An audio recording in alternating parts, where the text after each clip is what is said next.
فلما جهزهم بجهازهم جعل السقاية في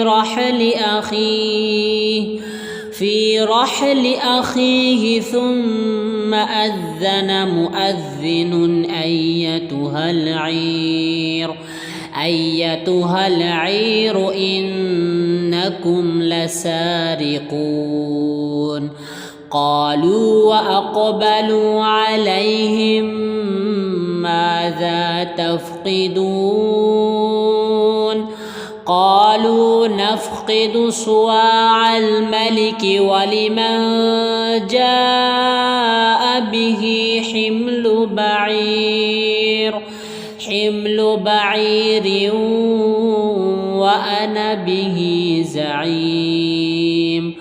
قالوا تالله لقد علمتم ما جئنا لنفسد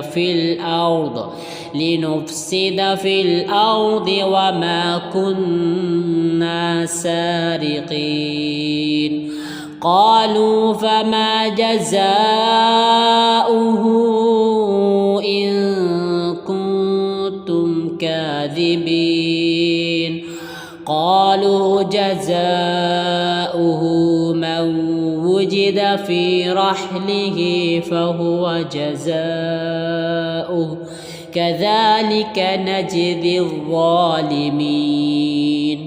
فبدأ بأوعيتهم قبل وعاء أخيه ثم استخرجها من وعاء أخيه كذلك كدنا ليوسف ما كان ليأخذ أخاه في دين الملك إلا أن يشاء الله نرفع درجات من نشاء وفوق كل ذي علم عليم.